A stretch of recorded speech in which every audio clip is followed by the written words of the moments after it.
अरे भाई इनको बोलने दीजिए, वहां पर बेचारे को मुंह पे ताला लगा हुआ है, वो बगल में कोई बोलने नहीं देता उसको।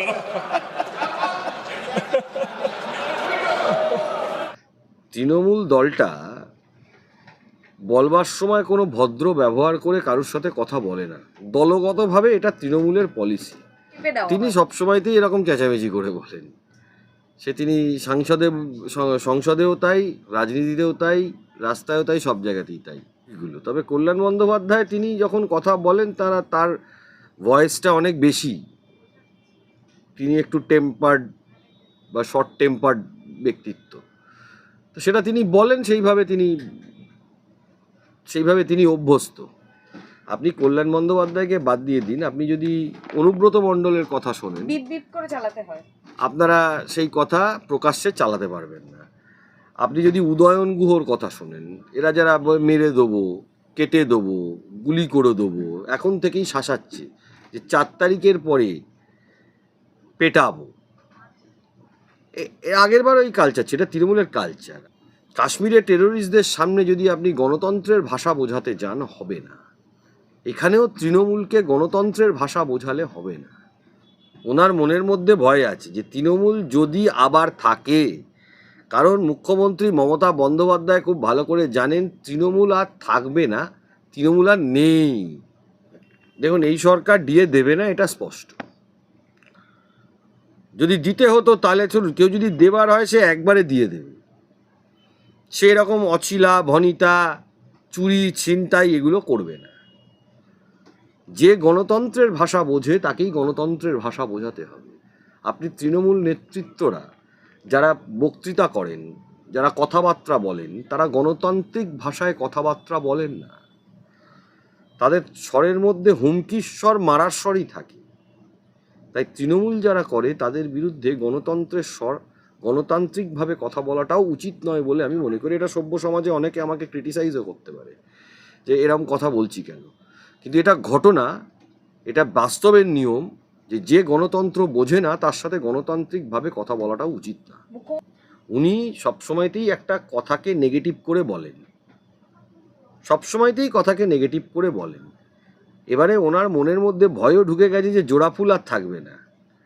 সেই থাকবে নাটা ভয় পেয়ে ওইভাবে বলে ফেলেছেন। আবারও আরেকটা অন্য মঞ্চে তিনি বলছে যে জোড়াফুল থাকলে, তৃণমূল থাকলে আপনাদের সাথে আবার দেখা হবে। আবার থাকলে প্রসঙ্গটা কেন? ভয়ে আছে, ওনার মনের মধ্যে ভয় আছে যে তৃণমূল যদি আবার থাকে, কারণ মুখ্যমন্ত্রী মমতা বন্দ্যোপাধ্যায় খুব ভালো করে জানেন তৃণমূল আর থাকবে না, তৃণমূল আর নেই। পলিসিগতভাবে এই সরকার দিয়ে দেবে না।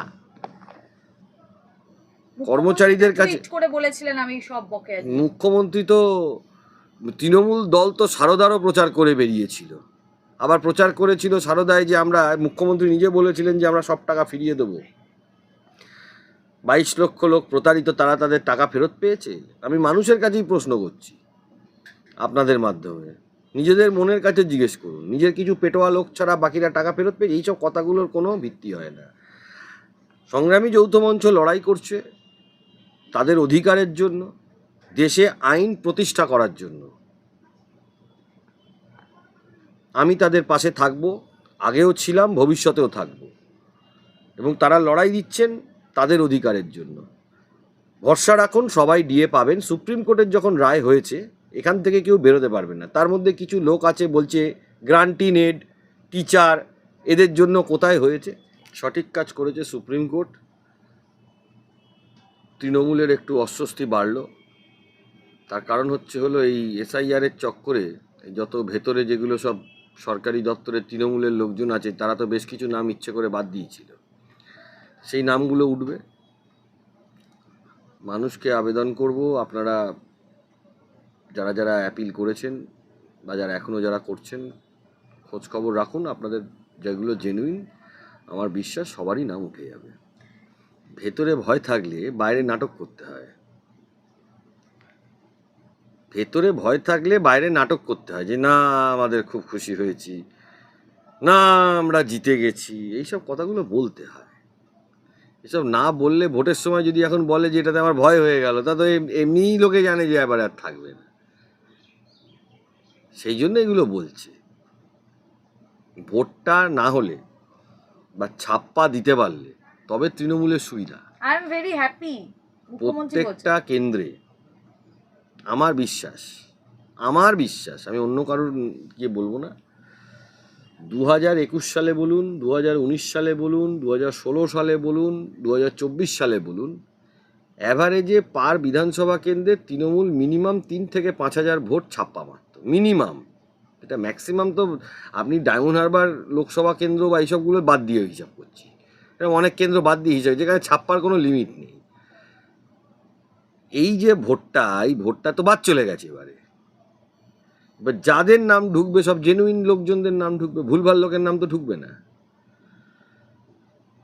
তো এরকম চাপে থাকলে অনেক সময় বলতে হয় যে স্বস্তিতে আছি। নাটক ভালোই করতে পারেন, যেরকম আগের বারের নির্বাচনে ঠিক আগে মুখ্যমন্ত্রী মমতা বন্দ্যোপাধ্যায় পাটা ভেঙে গিয়ে হসপিটালে চলে গেলেন।